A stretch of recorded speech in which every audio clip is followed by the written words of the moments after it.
Bienvenidas y bienvenidos a su programa, ya lo dijo la Corte, en el cual analizamos los fallos emblemáticos, las sentencias más importantes del máximo tribunal de la República.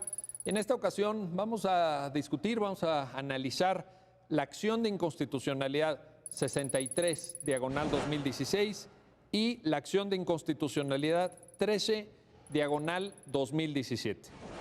¿Por qué vamos a analizarlas conjuntamente? Porque tratan del mismo tema, los servicios de transporte contratados a través de plataformas tecnológicas.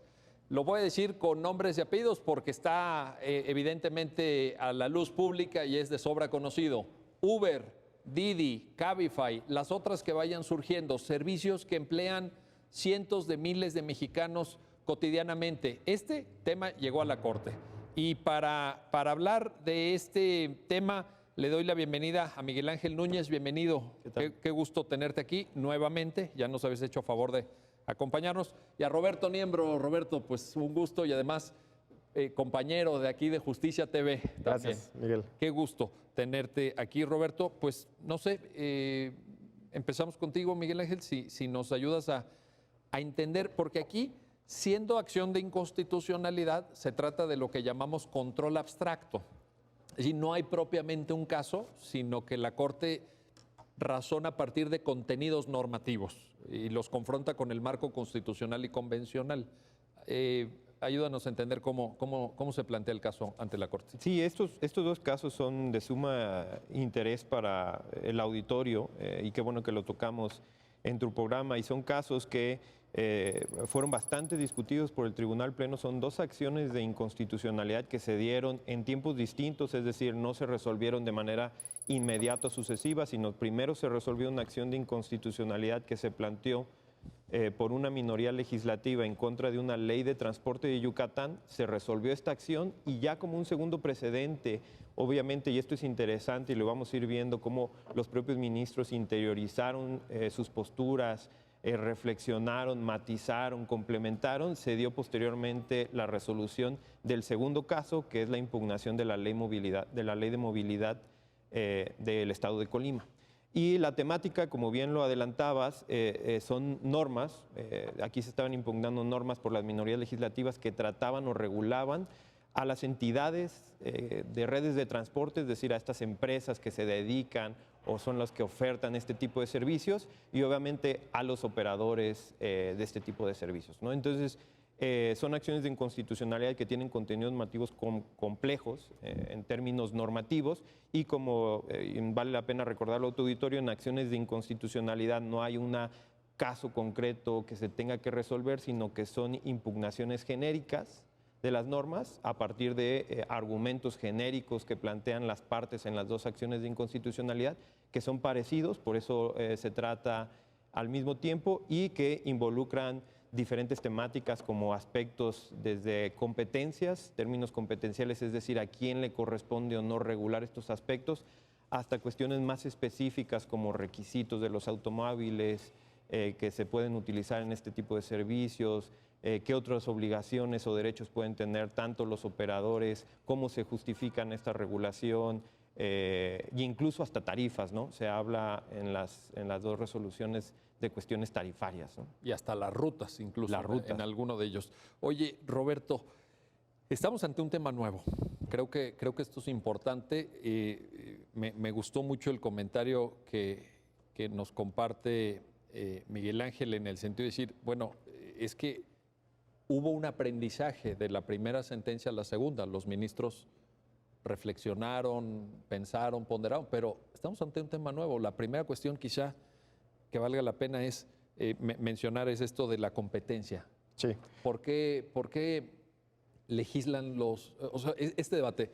Es decir, ¿le toca la regulación a las entidades federativas o al Congreso de la Unión? Porque esa es la llave que abre luego toda la discusión, me parece. Claro. Bueno, nada más quería retomar antes de entrar a tu pregunta la respuesta de Miguel. Creo que es muy importante para mí enfatizar la vía del planteamiento. Creo que además de que es una acción de inconstitucionalidad, creo que tuvo un efecto muy importante en cómo se plantea el debate después, ¿no? ¿Por qué? Porque al haber sido una minoría legislativa, nos pone sobre la mesa argumentos en los que no está necesariamente involucrada la empresa Uber, digamos, o las empresas, sino que se pone de por medio y en eso se centra muchas veces la discusión, en los derechos, digamos, fundamentales de los conductores o de los consumidores. Sí. Entonces, creo que desde el momento en que se planteó el litigio, creo que esto me imagino que fue estratégicamente pensado, que no fue llevar a la Corte por primera vía a través de un juicio de amparo, sino a través de una acción de inconstitucionalidad por minorías legislativas, porque creo que permitía que al hacerlo en abstracto el planteamiento pudieran plantear argumentos y poner la relación como si solo se tratara de la relación entre conductores o derechos de los conductores y derechos de los consumidores y no necesariamente involucrar globalmente, digamos, a los taxistas, por ejemplo, o involucrar globalmente también a las empresas de Uber. Eso quería enfatizar de la vía, creo que es relevante. Y el otro punto antes de lo de la competencia, creo que es novedoso tanto para México como para el mundo, ¿no? O sea, estamos ante un tema de las economías, del nuevo tipo de economías, ¿no? ¿Cómo se le llama esto? Economía colaborativa. Sí, creo. colaborativa o gig economy, ¿no? En lo que te puedes contratar o salir en el momento que tú deseas y que también es una precarización muchas veces de los derechos laborales de la gente que trabaja en este tipo de empresas, porque pues no necesariamente hay una relación laboral con la empresa, sino simplemente se entienden como socios, digamos, entre comillas. El socio conductor, le el dicen, socio ¿no? conductor, ¿no? Entonces, creo que es novedoso porque nos plantea un montón de retos desde privacidad hasta derechos laborales de los trabajadores y también el tipo de regulación que se hace en las empresas, ¿no? Entonces, hay muy pocos pronunciamientos y lo comentábamos previamente a entrar, en que hay algún pronunciamiento del Tribunal de la Justicia de la Unión Europea y algunos de tribunales locales en Estados Unidos, algún pronunciamiento en el Reino Unido, pero es novedoso para todo el mundo, ¿no? Incluso en cuanto al régimen laboral de estos socios conductores, ¿no? Claro, que está ahí, ¿no? Y es un debate que va a llegar y tal vez nos llega también a la Suprema. Y un apunte,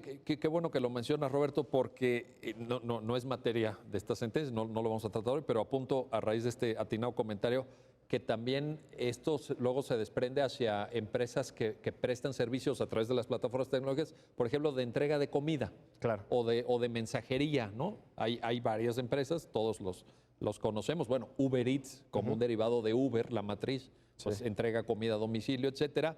Y también ha sido materia de litigio. Claro. ¿Cuál es la relación laboral que tiene el sujeto que va con una bicicleta a entregar una pizza o una hamburguesa y que la contratación viene de una plataforma tecnológica? O sea, desde el punto de vista jurídico estamos ante un momento novedoso porque la realidad lo está exigiendo. Es decir, los tribunales están reaccionando frente a un contexto que hace, ¿cuántos años? 10 años. No existía. No existía, ¿no? Entonces, esos eran dos apuntes que quería hacer, pero el tema de la competencia, bueno, es fundamental, ¿no? Porque lo que se pregunta a la Corte, y la primera pregunta es el caso si las legislaturas estatales tienen competencia para regular esta materia.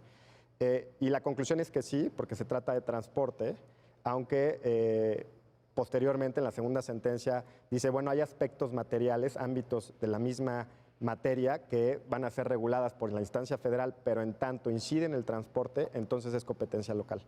Y creo que es fundamental porque si no, pues ahí hubiera terminado la discusión. Si finalmente hubiera dicho la Suprema Corte que no es competencia local, pues entonces toda la legislación o toda la regulación que se hubiera hecho hubiera sido inconstitucional por falta de competencia. Ahora, ¿por qué el tema de por qué las dos sentencias arrancan con ese tema de competencia? ¿Cuál era la alternativa? Es decir, el argumento alternativo parece ser que está vinculado con comercio.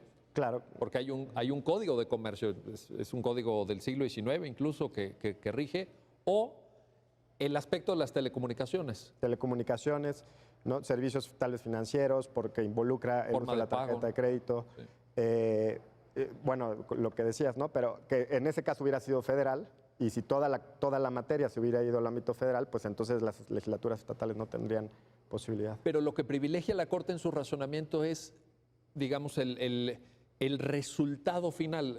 Un poco la explicación que se da es que el resultado final es que a través del uso de un vehículo automotor llevas a una persona de un punto a otro punto. Que hay un transporte de punto a punto. Que hay un transporte, claro. y eso surte competencia local. Pero el hecho de que sea a través de una plataforma... Sí, creo que ahí fue definitivo porque dijeron, bueno, lo principal, lo que se está regulando, digamos, el núcleo de lo que se está regulando es el transporte de punto a punto de pasajeros, ¿no? Y que se haga a través de una plataforma tecnológica sí es relevante, pero es relevante en la medida en que hay una regulación del transporte. Y por eso creo que se decanta por decir que las legislaturas locales son las competentes. De fondo, me parece, Miguel Ángel, hay una pregunta que es, ¿deberían de tener las mismas regulaciones los taxis y los Uber o los medios de transporte con base en plataformas tecnológicas? Hay una, sobre todo en la primera, ¿no? En la primera sentencia, digamos, está este planteamiento. ¿Son suficientemente iguales como para meritar una igual regulación o hay cosas que lo hacen distinto?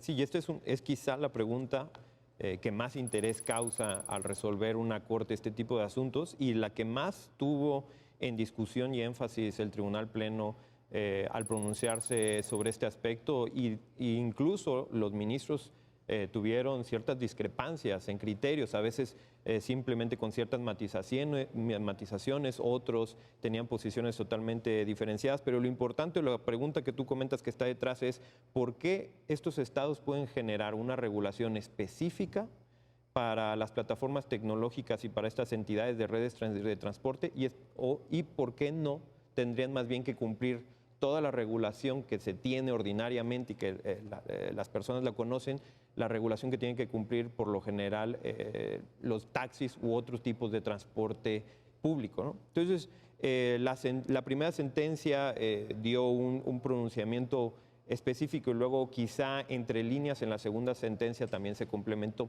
Y lo que decían se basaba en, quizá yo veo dos posturas específicas. Una, había detrás un razonamiento que se puede decir desde el punto de vista hasta económico, son diferentes mercados, ¿no?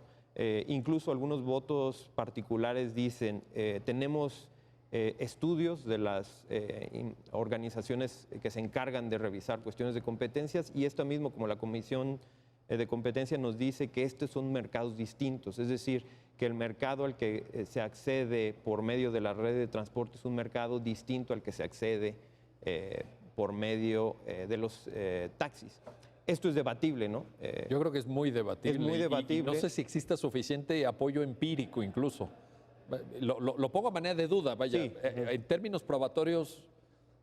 Esto es debatible y también hay que entender que, por ejemplo, estos estudios o estos inicios de estudios se hicieron hace unos años cuando se empezaba a generar el mercado de estas redes de transporte, ¿no? Pero al final yo creo que lo que hizo la Corte es primero aceptó una postura en donde podían pensar que había una diferencia de transporte, pero en realidad la pregunta o el elemento definitorio que los llevó a distinguir las diferentes regulaciones es que se encuentran presentes características que no se encuentran presentes en el modelo de concesión relacionada con los taxis o de plataformas tecnológicas. ¿Y cuál es esta característica? La primera y la más obvia es la existencia de esta plataforma tecnológica. Y esta plataforma tecnológica te da determinadas características que al legislador le parecieron suficientes y razonables para crear una regulación totalmente distintas y podemos entrar, si quieres, a estos diferentes elementos. Ayúdanos a entender algunas, a lo mejor no de manera exhaustiva, pero menciona algunas, quizá valdría la pena. Sí, por ejemplo, y esto está muy relacionado con lo que decía Roberto, dado que es un transporte o se justificó la competencia estatal en que se trata de la regulación de manera directa o indirecta del transporte de personas, lo que venía detrás o la cuestión que venía detrás es que entonces esta idea del legislador de regular el transporte venía destinada por ciertas finalidades. Una de ellas, la seguridad, ¿no? La seguridad de las personas que transitan en la ciudad, incluso de los operadores, ¿no? Entonces te dicen, uno de los elementos definitorios de estas plataformas tecnológicas es que otorga información tanto al consumidor final como al que presta el servicio e incluso a la entidad que se encarga de instrumentar esta plataforma tecnológica. O sea, sabemos quién es el chofer, Exacto. Sabemos quién se sube, sabemos a dónde van. Y tenemos información de estas personas porque previamente a poder acceder a esta plataforma tecnológica otorgamos ciertos datos personales que nos permiten tener una identificación y propiciar elementos de seguridad que si uno piensa qué está detrás de mucha de la regulación ordinaria de las concesiones o regulación que se hace en otros estados de los taxis, viene motivada justamente por la idea de las entidades federativas de eficientar el transporte y de otorgar seguridad a las personas que transitan. Y en un país como México eso que dices es importantísimo. Quizá es una de las razones por la cual estas plataformas tecnológicas han tenido una gran aceptación por el mercado, ¿no? precisamente por los elementos de seguridad y eficiencia que proporcionan las propias plataformas tecnológicas, ¿no? ¿Qué alguna otra característica? En sí, O por ejemplo, el hecho de que el precio esté predeterminado. Es decir, cuando tú pides un servicio a través de una plataforma, te da un aproximado, luego puede variar en función del tráfico, etcétera, pero sabes cuánto te va a costar. Claro, exactamente. Hay se comparte información, que es más o menos lo que estabas comentando a Roberto al inicio. Se comparte información entre ambas partes, incluso con la entidad operadora, e incluso sabes tu ruta, puedes seguirla con posterioridad, se te da, o por lo menos algunas de estas empresas te da un informe en posterior, es decir, hay una rendición de información respecto al usuario y al prestador de servicios. Obviamente, te califican, te ponen tus estrellitas. Sí, claro, e incluso hasta además hay un control fiscal, ¿no?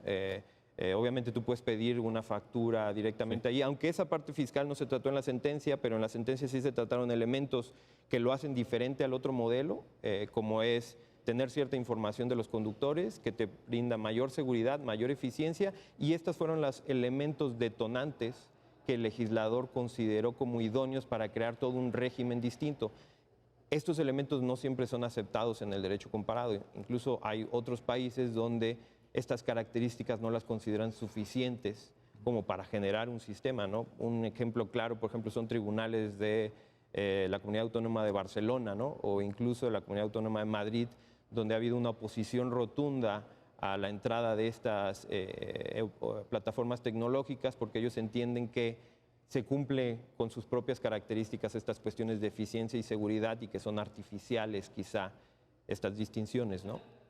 Oye, Roberto, antes de irnos a la pausa que tenemos que hacer, tema de retroactividad, se planteó sobre todo en la primera sentencia, sí. se dice, a ver, aquí ya funcionaban los Uber, ¿no? La primera es la de Yucatán.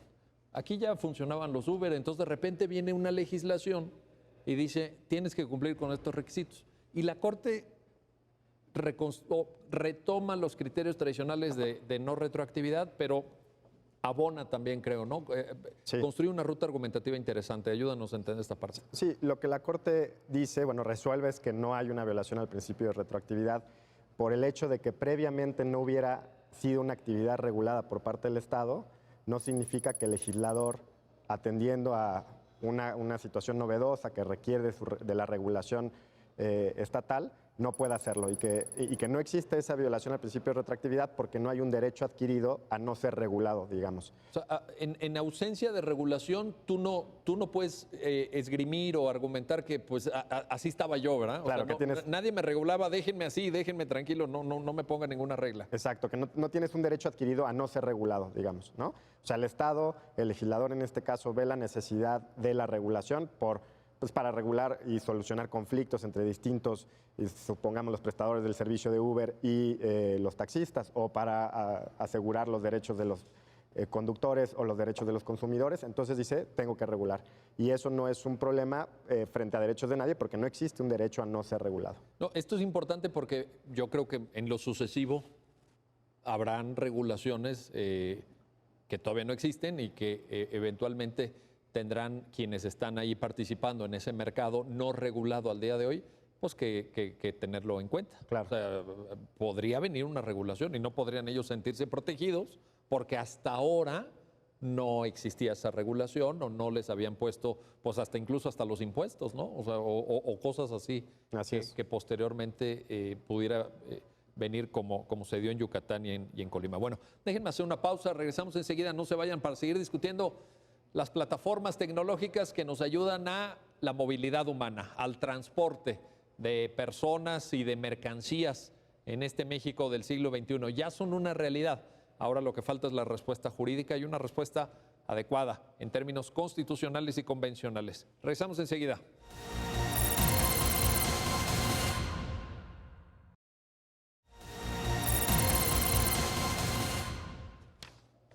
Estamos de vuelta, estamos de regreso en su programa, ya lo dijo la Corte, para seguir conversando sobre las acciones de inconstitucionalidad 63-2016 y 13-2017, en donde el Tribunal Pleno de la Suprema Corte define una serie de aspectos medulares, torales, estructurales, alrededor de las plataformas tecnológicas que nos permiten transportarnos, que nos ayudan a temas de movilidad humana. Y uno de los aspectos, te quiero preguntar, Miguel Ángel, quizá el fondo, vaya, o uno de los temas de fondo, porque hay muchos temas de fondo aquí, pero el tema de la libre concurrencia, de entender cómo estas plataformas nos ayudan o no a eficientar temas de competencia, o en algún argumento aquí plasmado por los recurrentes, sobre todo decían, bueno, es que la regulación de Yucatán y de Colima más bien restringe la competencia. ¿Cómo entrarle a esa discusión? Sí, claro.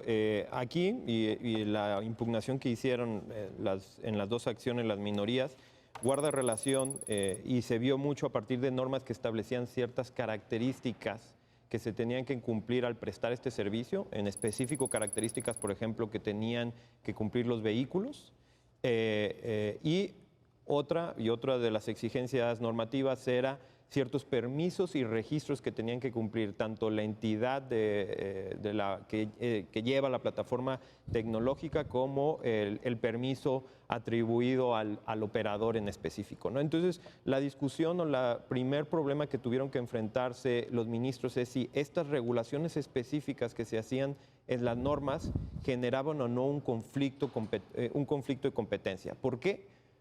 Porque si uno se da cuenta, y ahorita los podemos señalar de manera más detallada, cuáles son estos requisitos generan o condicionan un tipo de oferta de servicio, ¿no? Entonces los ministros estaban muy preocupados, en primer lugar, sobre si era posible o no generar este tipo de especificaciones en los vehículos y las incidencias que podía tener o no en la libre competencia de los prestadores de servicio. Por ejemplo, en la ley de Yucatán, la norma, y quizá una de las normas que más fueron sometidas a análisis, era una norma que establecía las características que tenían que cumplir los operadores y obviamente sus vehículos. Uno decía que tenía que ser dueño el operador del vehículo, ¿no? Tenía que tener este derecho subjetivo a la propiedad, ¿no? Y las otras eran condiciones específicas del automóvil que tenía que ser usado para prestar el servicio. Por ejemplo, se decía, este automóvil tiene que ser de cierto valor.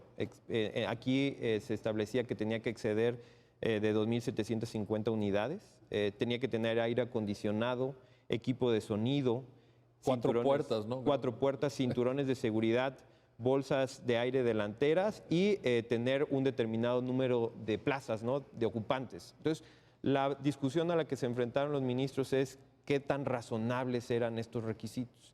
Y en esta primera acción de inconstitucionalidad, que después parece que se armó una mayoría distinta en la segunda acción de inconstitucionalidad, en esta primera se declaró la validez del año del vehículo, de una exigencia relativa al año del vehículo. Creo que eran 7 años, ¿no? No más.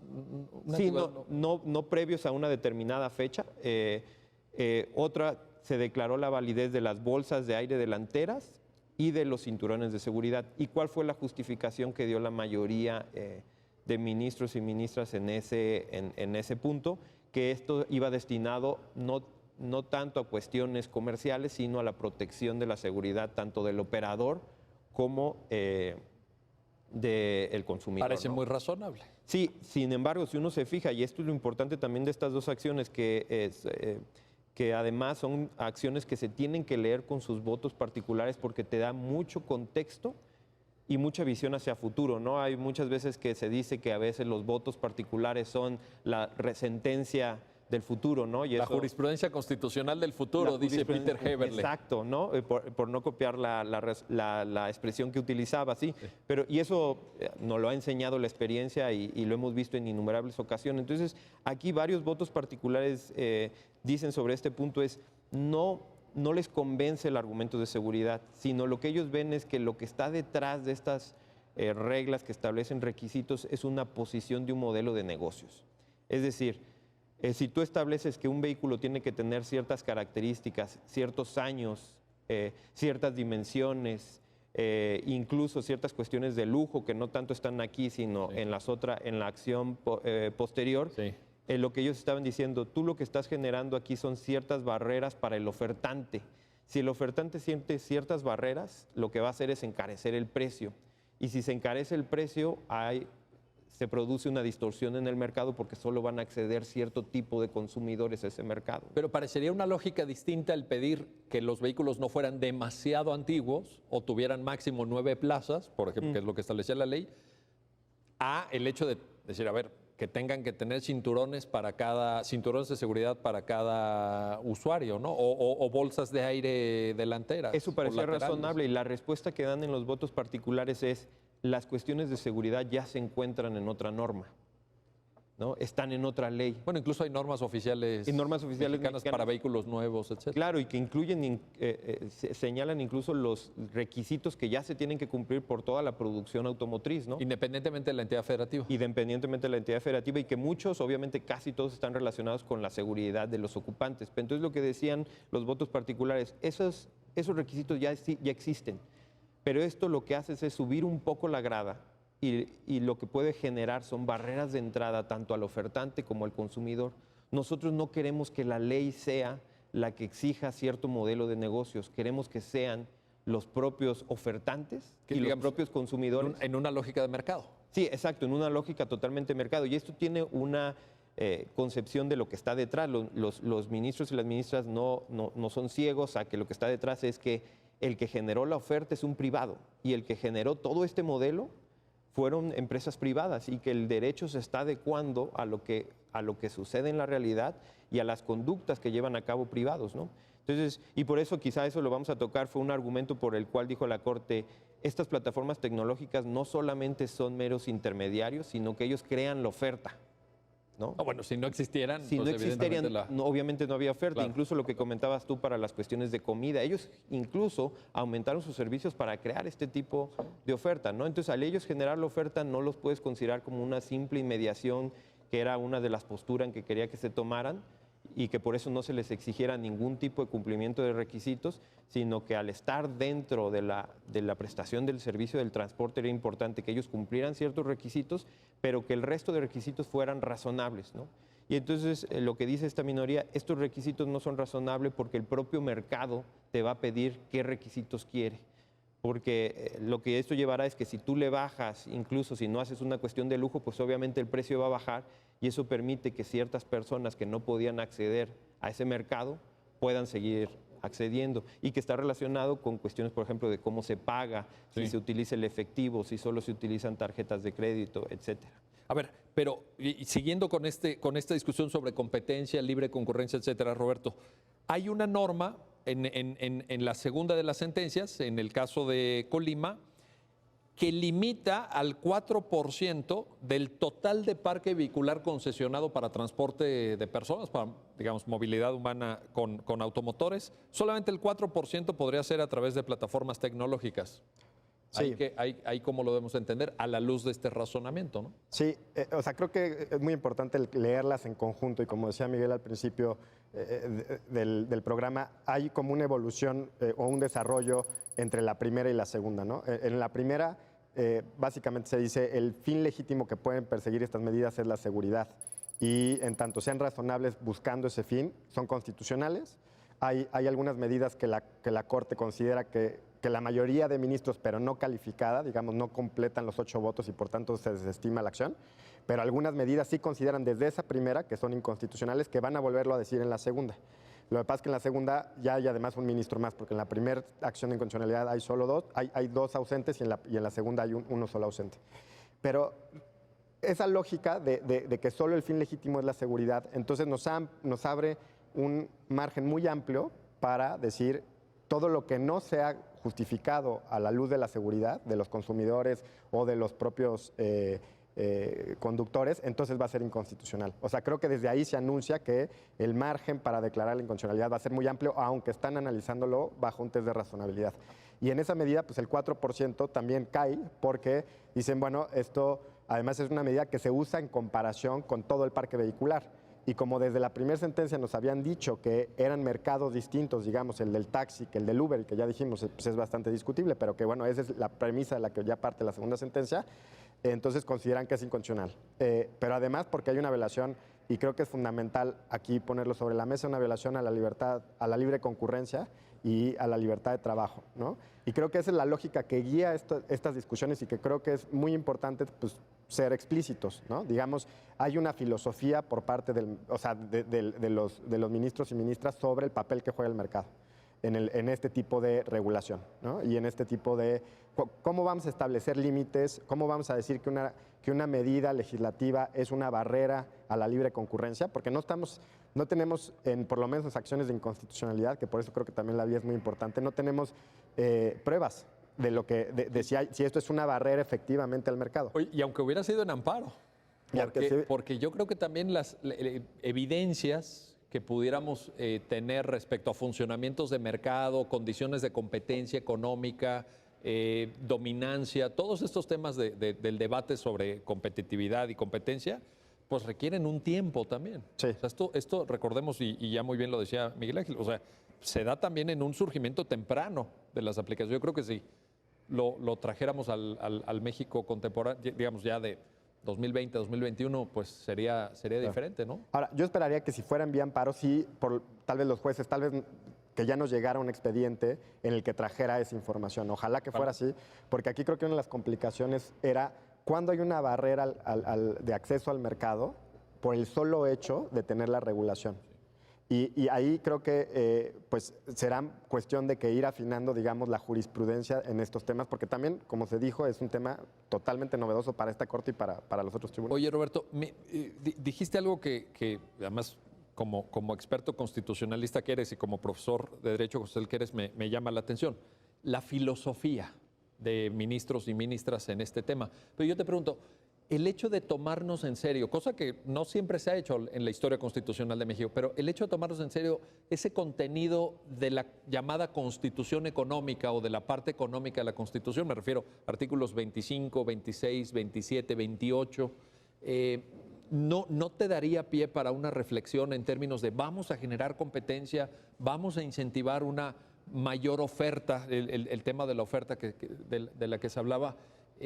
¿No es una lectura de la Constitución o es una filosofía judicial? Yo creo que, a ver, como cualquier norma, norma, digamos, ambigua y vaga de la Constitución, que creo que entra el capítulo económico en buena medida, por lo menos el artículo 28, cuando prevé la libre concurrencia, creo que es disputable cómo lo interpretamos. O sea, creo que la forma en la que la ruta que uno adopta tiene que tener argumentos de segundo grado para justificar. Creo que no es una lectura directa de la Constitución, digamos. En la propia jurisprudencia de la Corte, la libertad de concurrencia ha sido considerada como un derecho fundamental y a la vez ha sido considerada como un interés que tiene que ser ponderado con otros derechos, con otros intereses como la protección de los consumidores. Entonces, por lo menos creo que entre esas dos visiones, pues puede haber una disputa en la que pues la conformación de la Corte influye, como en cualquier tribunal, ¿no? O sea, cómo interpretamos esas cláusulas, pues cómo interpretamos el derecho a la igualdad, pues influye quién está tomando la decisión. Bueno, eso da para cuántos seminarios, claro, cuántos libros incluso. Pero es que estoy pensando en esto. Ustedes los dos conocen evidentemente la discusión que hubo en Estados Unidos a propósito del caso Lochner sobre y ahí hay un famoso voto particular del Justice Oliver Wendell Holmes reprochándoles a sus compañeros, es el tema de los pasteleros en Nueva York, ¿se acuerdan? ¿No? Sí, la regulación de las pastelerías en Nueva York. Y Oliver Wendell Holmes les reprocha un poco que, digamos, imponen una filosofía económica en la sentencia, una filosofía económica en ese entonces del laissez-faire, ¿no? Digamos, del dejar hacer. No vamos a regular el horario de trabajo de los pasteleros. Y parecería en ese debate norteamericano que se trabajaba en el vacío normativo. Parecería que llega un juez y tiene una filosofía pro mercado o tiene una filosofía pro regulación y puede ponerla en la mesa como si fuera jurisprudencia válida de aquí en adelante. Yo creo que en México tenemos un marco constitucional. O sea, la pregunta era esa. O sea, evidentemente todas las normas son interpretables, evidentemente hay un componente de filosofía judicial, por eso pasan un escrutinio en el Senado para ser nombrados. Pero a mí me parece que también el hecho de tomarnos en serio el capítulo económico, lo digo porque si se fijan en cuántas tesis hay sobre debido proceso, cuántas tesis hay sobre interpretación en materia fiscal, cuántas tesis hay ahora ya pues afortunadamente más sobre igualdad y no discriminación o escrutinio estricto. Lo hemos platicado aquí mismo. ¿Y cuánto hay sobre capítulo económico? Híjole, pues Sí. muy poquito. Sí, claro, yo creo que, o sea, tienes un muy buen punto en el sentido de que es una sentencia que está pensando, interpretando el capítulo económico de la Constitución, que tal vez antes no se hacía con este desarrollo y que, bueno, es relevante como cualquier otra disposición constitucional que tiene que dársele contenido. Yo creo que además, claro que hay una orientación libre mercado en alguna medida en el capítulo económico, pero creo que como en cualquier decisión judicial hay, y no está mal, digo, o sea, para mí no está mal que los jueces pues, interpreten a la luz de su ideología, finalmente es inevitable, ¿no? Es inevitable y además, hay- a quienes damos clase nos encanta. Claro, y Tú has escrito sobre claro, eso, claro. ¿no? Cortes más conservadoras, Así es, orientaciones judiciales más liberales o garantistas, se vale. claro, No, se vale. no es algo extraño en la historia del constitucionalismo. Claro. A ver, por ejemplo, hay otra, ponía Roberto el tema, lo retomo, libertad de trabajo. Tienes que ser propietario en Yucatán. En Colima máximo puedes tener, si eres persona física, un permiso. Si eres persona moral, 10 permisos. ¿Qué pasa con la libertad de trabajo? Porque es como si dijeran, oye, tú vas a poner una tienda de hamburguesas. Oye, pues puedes poner máximo 10 hamburgueserías. Oye, pero ¿y si se venden muy bien las hamburguesas? No, máximo 10. Si eres persona moral y si eres persona física, puedes poner una hamburguesería. ¿Cómo leer la libertad de trabajo ahí? Sí, y en ese punto, la verdad es que las sentencias pecan de ser un poco minimalistas, ¿no? Los razonamientos que llevaron a cabo los ministros no son muy exhaustivos, pero al final, o por lo menos a la conclusión en que se llegó respecto a estos dos casos que comentas, fue a declarar la invalidez, ¿no? Primero, ser propietario no te asegura ni una mejor prestación del servicio, ni un mayor elemento de seguridad, ¿no? Hay esa posición en la sentencia. Sin embargo, es una grave limitación o una limitación que los ministros consideraron carente de una razonabilidad mínima para efectos de poder llevar a cabo la prestación del servicio que estás dando. Entonces, por ejemplo, en Yucatán declararon ahí no se alcanzó, si mal no se equivoco, no se alcanzó la mayoría calificada, que eran Pero 8 votos. En Colima sí. Pero en Colima, claro, aquí era otro tipo de normas, pero todavía era mucho más complejo, más rico la posible discusión porque limitaban de acuerdo a la naturaleza de la persona, ¿no? Sí. Siendo una persona física o una persona moral. Y yo recuerdo que en la discusión lo que decían es que lo que ellos veían detrás de esta norma es que, y era lo que estamos discutiendo, hay atrás una visión de lo que quiere generar el legislador o que quería generar el legislador en el mercado. Quiere generar el legislador primero que sea controlable a partir quizá de empresas y que estas empresas estén generando trabajo, pero que también los propios operadores sean los que estén trabajando sus vehículos y que no sea una sola persona física con mucho capital el que tenga muchos permisos y ponga a trabajar otras personas y en realidad se lleve quizá la mayor utilidad, ¿no? Por eso... Ahora, pero fíjate, en eso, ¿qué pasaría si esa misma reflexión la aplicas a otro tipo de prestación de servicios? El 87% de todas las búsquedas en Internet son a través de una empresa que se llama Google, que todos usamos. ¿Qué haces ahí? O sea, no... Sí, es discutible. Yo por eso, y la verdad aquí sí creo que la Corte llegó a una resolución que considero que por lo menos, dada la ausencia de elementos para valorar y siendo un control abstracto, declaró la inconstitucionalidad de estas partes de las normas de Colima y, como lo veníamos discutiendo atrás, tiene una filosofía económica, incluso no solo económica, sino también de cómo están viendo cómo funciona el mercado laboral, ¿no? En la práctica, ¿no? Y entienden o ellos conciben que es cierto que se trató o la idea de esta empresa en sus inicios fue que el operador fuera su propio patrón, pero esto no necesariamente tiene que ser así, es contingente y están esperando que el mercado lo regule. Cuestión distinta va a ser, y después creo que esta va a ser la segunda pregunta compleja que nos va a venir en el futuro y que no solo la vamos a tener nosotros, sino por ejemplo ya la tienen en Europa, es si estas personas que trabajan se pueden considerar dentro de una relación laboral Eso o es no. importantísimo. Si le tienes Importantísimo. que cumplir ciertos derechos sociales o no, ¿no? Inscripción en la Seguridad Social, por ejemplo. Exacto, por supuesto. ¿no? Aguinaldo, vacaciones pagadas. Y no recuerdo exactamente, pero por ahí hay un criterio que te dice que sí, ¿no? Sí.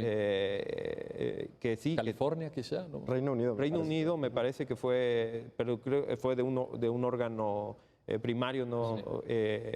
Y pues quizá la pregunta o las dudas vayan hacia aquel rumbo. La declaratoria de invalidez que hizo aquí la Corte parece que tiene una concepción cercana a no voy a permitir que tenga una restricción en el mercado laboral, pero no estoy zanjando todas las preguntas, ¿no? Ya veremos después Sí. cómo la propia realidad nos va acercando a los conflictos. Es decir, sociales que se aquí puedan dar. la norma era respecto al quien pudiera ser propietario de vehículos, titular de servicios de concesión de transporte, y luego ya el operador, vaya, el que maneja, pues, ¿no? Sí. El vehículo. ¿Qué estatuto jurídico tiene esa persona? Sí. ¿Es socioconductor? ¿Es trabajador y por tanto lo tienes que tener registrado ante el IMSS? Esa es una discusión que aquí todavía no se plantea, pero que sin duda habrá de venir. Y yo diría bienvenida, ¿no? Bienvenida a esa cuestión. Sí, sí, Es totalmente. algo importante porque Roberto apuntaba la precarización. Es decir, a estas personas que se incorporan al mercado laboral en donde los sueldos son bajos. Por ejemplo, estoy pensando en estas empresas de reparto Sí. de comida. En Europa ya se está planteando esos asuntos. Y las horas de jornada son muy largas, o bueno, indefinidas incluso, ¿no? Porque Indefinidas. finalmente es una de las lógicas de este tipo de economía, que uno deja de trabajar cuando pues, uno dice hasta aquí llegué. Cuando ¿no? apagas la aplicación y ya te quieres ir a tu casa. Exactamente, pero la gente puede trabajar 14 horas seguidas, 20 horas seguidas, si así lo quiere. Y lo hacen, ¿eh? Y lo hacen, ¿no? O cuando uno platica con un conductor de estos transportes, te dice, pues yo me puedo entrar 20 horas, ¿no?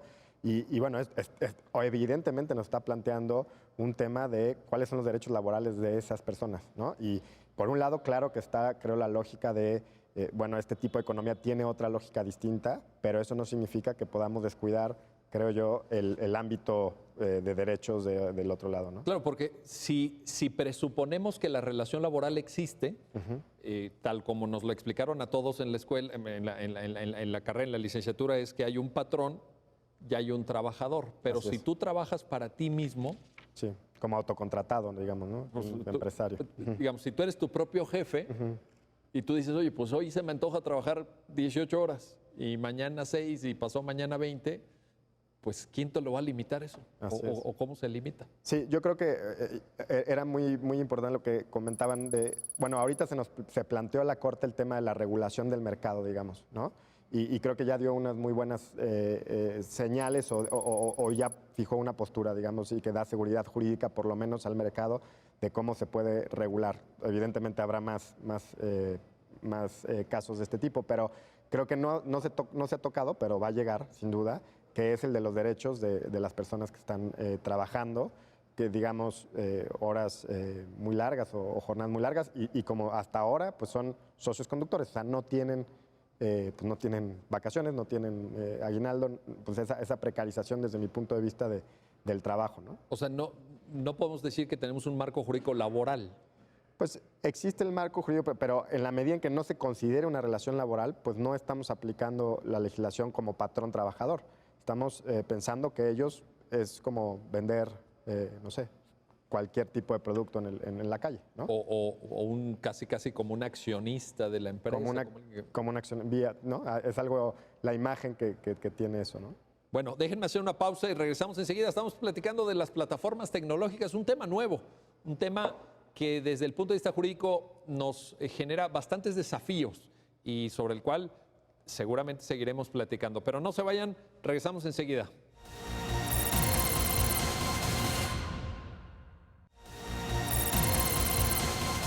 Estamos de regreso, estamos de vuelta para seguir analizando, seguir conversando sobre dos acciones de inconstitucionalidad, la 63 del 2016 y la 13 del 2017, resueltas por el Tribunal Pleno de la Suprema Corte de Justicia de la Nación a propósito de la regulación legislativa que en el estado de Yucatán y en el estado de Colima se hizo de las plataformas tecnológicas para transporte de personas.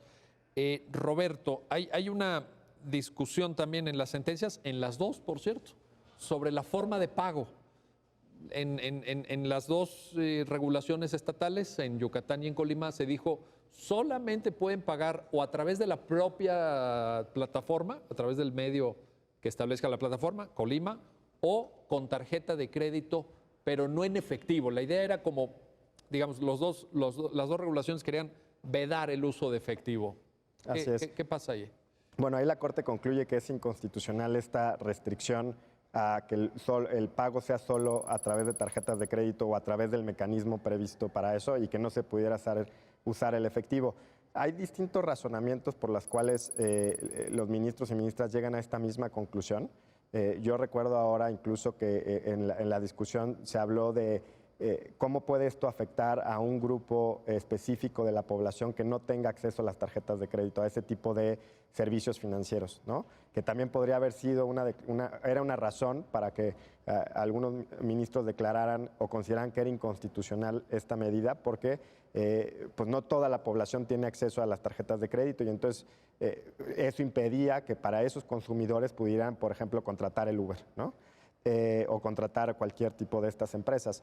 Habría otras consideraciones como que esto limitaba el mercado, porque pues entonces restringe de alguna manera o es una barrera al acceso a este tipo de prestación de servicios.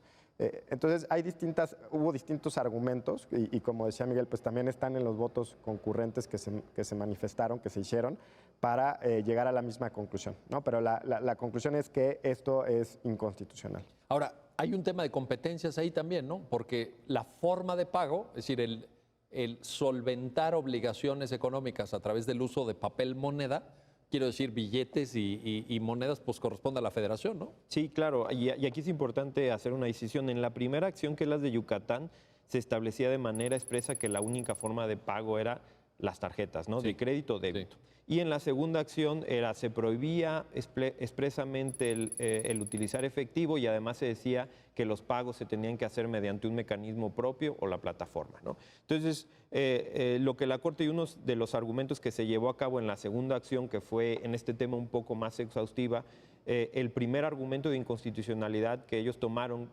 y dada la redacción que sí aludía de manera expresa al efectivo, bajo proyecto del ministro Cosío, lo que señalaron es: aquí te metes necesariamente con el uso o la disposición que haces del dinero. Y la regulación sobre la disposición del dinero no es o no puede ser parte de las facultades que tienen los estados, sino esto encuentra cabida nada más en la regulación federal. Y tiene, o quizá atrás, si uno se fija en la Constitución o en esta idea constitucional, lo que se trae detrás es evitar que exista generación de otros quizá modelos o formas de pago que puedan generar incentivos perversos, ¿no? Incluso hay detrás una filosofía constitucional que viene desde el 17. Claro, esto nos traerá nuevos problemas en el futuro y nuevas preguntas, ¿no? Las creaciones de estas monedas electrónicas, si se va a poder... El Bitcoin famoso, ¿verdad?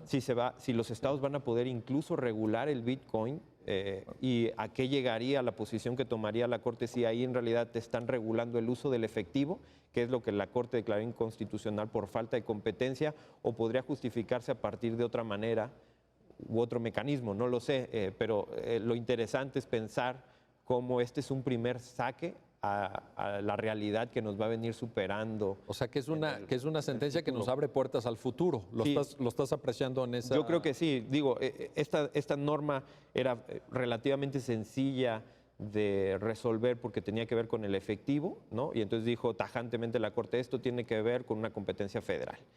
Pero ahí porque incluso tenemos una ley monetaria. Exacto. Vaya. Ahí no había más. Y por la parte de donde se aludía a mecanismos propios o tarjetas de crédito, el argumento fue de competencia, como el que hemos estado platicando. Si tú generas necesariamente este condicionamiento legal, el ofertante no puede señalarte otra modalidad, que es, por ejemplo, el pago en efectivo. Por ejemplo, no existía cuando se resolvieron estas acciones, pero ya existe ahora que, por ejemplo, compres una tarjeta, ¿no? Prepago. Un prepago, Sí, y un tú prepago. metas Sí. un código de barras y te genere necesariamente dinero. Parecía que si te lo estaba exigiendo necesariamente que fuera tarjeta, tú no podías meter como plataforma tecnológica esta diferente opción, ¿no? Y eso que hace, te segmenta el mercado, ¿no? Hay personas que no tienen en este país acceso ni a las tarjetas de débito ni a las tarjetas de crédito, es algo evidente y claro. O sea, visto desde el punto de vista del consumidor, pues la Corte en esta declaratoria a la que Roberto se refería de invalidez de la norma, está apoyando a los consumidores, ¿no? Consumidores que no tienen estos servicios financieros. Claro, lo que quiere la Corte al final de cuentas es abrir el mercado, porque entiende que el servicio de estas plataformas tecnológicas no es un servicio de lujo, o como se quiso ver en algunas partes de la Es lo que te ley, iba a decir, ¿no? los legisladores como que intentaron darle ese matiz, ¿no? Sí, en específico o más claro en la legislación de Colima Sí. decía que tenía que ser superior a taxis ejecutivos, incluso utilizó conceptos como gama premium, y lo que la Corte al final dijo, y creo que de manera tajante ya en la segunda acción es, esto no me convence. ¿Por qué?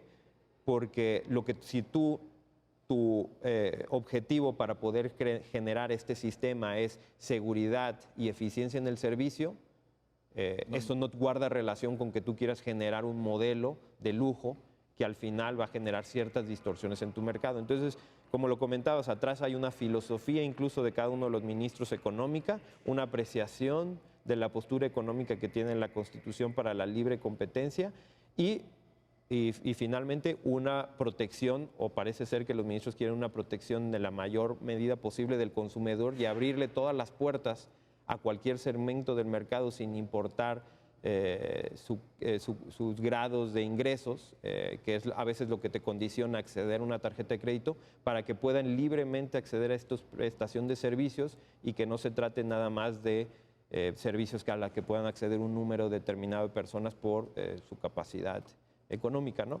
Claro, la discusión que está detrás, y quizá eso sea algo que la academia puede o no discutir sobre estas sentencias, es el grado de la razonabilidad que se tiene que ver en el análisis constitucional de este tipo de normas. Si parece así que la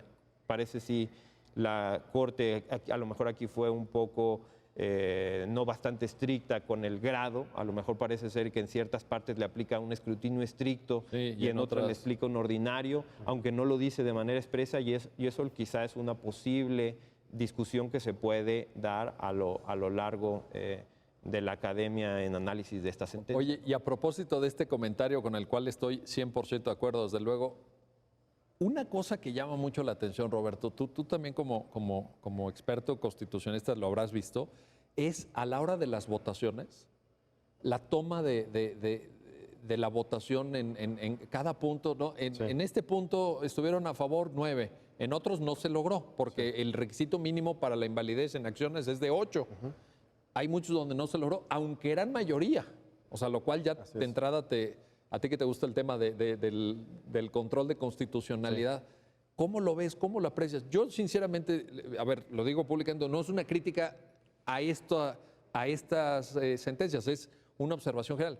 Yo nunca he visto sentencias de ningún otro tribunal causal del mundo que tengan un sistema de votación tan complicado como este. O sea, aquí hay 4 páginas de votaciones. Sí, creo que...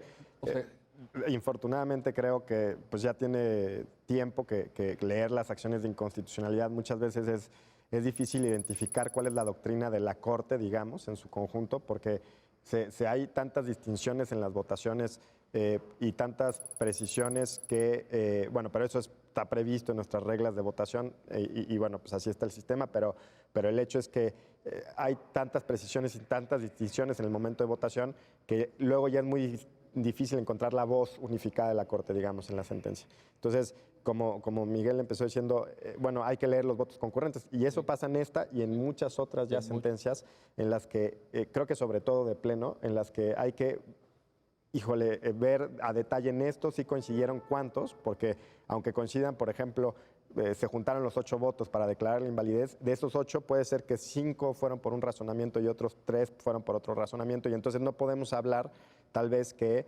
el razonamiento sea mayoritario calificado, sino simplemente la conclusión de invalidez es calificada. Pero me acuerdo que en una de las votaciones, por ejemplo, la ministra Piña dice, yo no estoy totalmente de acuerdo en este punto, pero me sumo para efecto de lograr la mayoría de los 8. Así es.